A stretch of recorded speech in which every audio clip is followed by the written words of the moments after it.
Hello, I am urologist Omer Erdamakaya.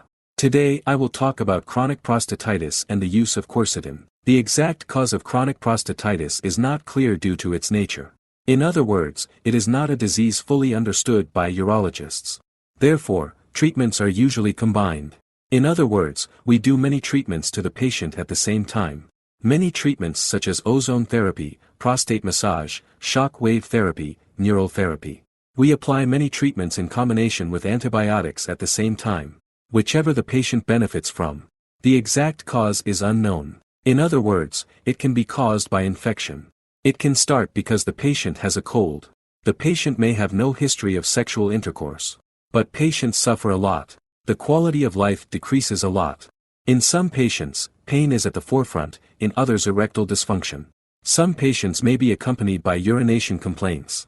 Quercetin is one of the phytotherapeutics preferred and used for chronic prostatitis. Quercetin is a polyphenol, a substance found in plants. It is mostly found in onions, green tea and red wine. Quercetin is an antioxidant, anti-inflammatory, and antibacterial. In other words, it scavenges free oxygen radicals. It prevents inflammation in the environment. The most important detail in chronic prostatitis is the proliferation of these inflammation cells in the prostate. And it causes distress and pain both in itself and in the surrounding organs and tissues. It can reduce this. It also has antibacterial properties. There are many studies on quercetin. There are publications showing that it is good for heart health, that it may reduce prostate cancer, that it may reduce polyps in the intestines. There are also double-blind, randomized, placebo-controlled studies on quercetin. Why is this important? Because the doctor does not know what he is giving. The patient does not know what he is taking. The patient does not know whether it is placebo or quercetin. So it is not a study that can be intervened. This is what was published after using a total of 1 gram of quercetin, 500 milligrams twice daily for 4 weeks. 62% of the patients had a significant reduction in complaints. In 6 months of use, 82% of patients' complaints decreased. Does quercetin have any side effects? Quercetin can cause nausea when taken on an empty stomach. It is not recommended to be used with vitamin C, especially in patients with chronic prostatitis. Its absorption can be poor in most patients.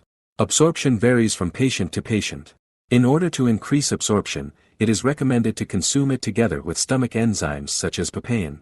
It is not recommended to be used together with quinolone group antibiotics such as Tavanic and Cipro, because quercetin reduces the effectiveness of antibiotics. Apart from that, it is a senolytic substance. What does senolytic mean? In other words, it facilitates the removal of senescent cells from the body. It increases apoptosis. This is an important feature, because it protects us from cancer. The body needs to eliminate aged, defective cells somehow. And this happens more slowly as we get older. Quercetin and rutin are substances that contain this feature. And it ensures that these cells are easily removed from the body.